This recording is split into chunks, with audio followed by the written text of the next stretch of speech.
I just wanted to ask you, China has this slightly more advanced version of the 5G, and you also talked about the ubiquity of technology over there. And also, I've heard a bit about this social scoring and everything. Maybe you could describe what the reality looks like for that Chinese citizen, and all, you kind of mentioned it before about how all these technology platforms are part of who they are. And is that what we're expecting in the West? Is China the test of what's going to be rolled out in the West?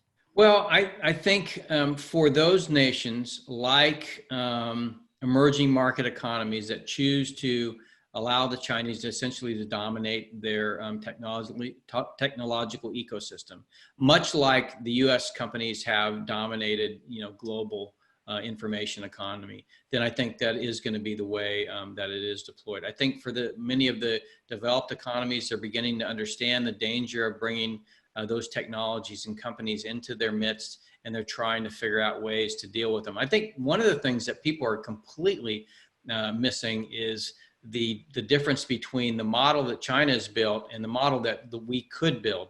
So the model that China has built is very much about centralizing power and centralizing that aggregation of data and centralizing control. But when you begin to break that down and you really go back to this idea of what does it mean to be a digital citizen in a democracy, then owning your own data and having control over that unlocks innovation in a way that, quite frankly, Google doesn't do. So let's just think of the Google's business model. They employ thousands of engineers behind the scenes to craft the algorithms so that when I type, banana, the search results are pretty consistent based on, where I'm searching from. Now, when you start to think of the ability to, for some people that have to interact with Google in a much more effective way. So say they're looking for actually how to make banana ice cream in a very peculiar way, and they've become very good at manipulating those searches. That's actually intellectual property that Google is stealing from you, right? When they, as you begin to work on the Google platform.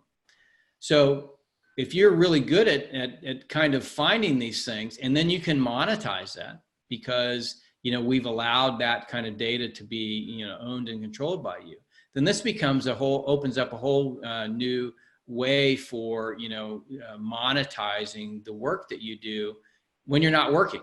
You're just searching for something, but you just happen to have a particular skill.